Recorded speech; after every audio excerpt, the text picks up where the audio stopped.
மக்களுடைய சேஃப்டி மட்டும் மைண்டில் வச்சுக்கிட்டு அதுக்கான இடங்களை சூஸ் பண்ணுறது, அதுக்கான இடங்களை பார்த்து பெர்மிஷன் கேட்கறது போலீஸ் டிபார்ட்மெண்ட்டில் அதை ரிக்வெஸ்ட் பண்ணி கேட்போம். இந்த கட்சி சார்பாக காவல்துறைக்கு 26ஆம் தேதி வேல்சாமிபுரத்தில் எங்களுக்கு அந்த லொகேஷன் கொடுங்கன்னு கொடுத்துருக்காங்க. Now we can see that. முதல்ல சூஸ் பண்ண இடம், அவங்க கேட்ட இடம் வந்து ஒரு ரவுண்டானா கேட்டிருந்தாங்க, லைட் ஹவுஸ் ரவுண்டானான்னு சொல்லிட்டு. அங்கே வந்து பக்கத்தில் பாரத் பெட்ரோலியம் பங்க் இருந்தது, ப்ளஸ் வந்து நம்மளுடைய கெனால் ஒன்று ஓடிட்டு இருக்கு, நீங்கள் பார்த்துட்டு ரவுண்ட் பண்ணி காட்டின இடம்.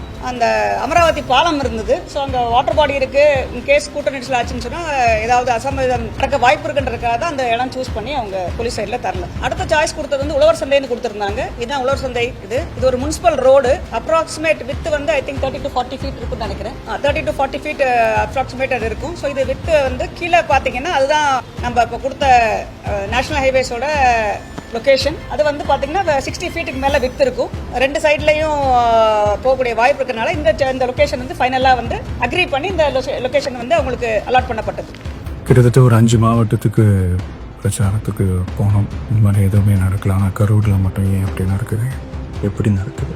மக்களுக்கு எல்லா உண்மையும் தெரியும், மக்கள் எல்லாத்தையும் பார்த்துக்கிட்டு இருக்கிறாங்க. கரூரை சேர்ந்த அந்த மக்கள் வந்து உண்மையெல்லாம் வெளியில் சொல்லும்போது எனக்கு கடவுளையும் நேரில் வந்து இறங்கி அந்த உண்மையெல்லாம் சொல்கிற மாதிரி எனக்கு தோணுச்சு. சீக்கிரமே எல்லா உண்மைகளும் வெளியில் வரும். பட் ஏற்கனவே வந்து அந்த கட்சி தலைவருடைய கூட்டத்தில் பார்த்தீங்கன்னா, நாகப்பட்டினம் திருச்சியில் நடந்த கூட்டத்தில் பார்த்தீங்கன்னா, அவங்க சொல்கிற கூட்டத்தில் ஜாஸ்தி வருன்றதுக்காக போலீஸ் ஆன்டிசிபேட் பண்ணி ஒரு 20,000 பேர்கிட்ட வருவாங்க அப்படின்னு அவங்களோட source of intelligence plus past இதை வச்சு ட்ராக்கை வச்சு அவங்க ப்ரிப்பேர் பண்ணது வந்து 20,000 பேருக்கு வருவாங்கன்னு சொல்லிட்டு. அந்த போலீஸோட பந்தோபஸ்து வந்து ஐ திங்க் ஏடிஜி கேட்டல் வாட் நார்ம்ஸ் என்னன்னு சொல்லுங்க. அதாவது 50 பேருக்கு ஒரு போலீஸ்காரங்க தான் நார்மல் அவங்களுடைய ஸ்டாண்டர்ட் ரேஷியோ, அலோகேஷன் ரேஷியோ.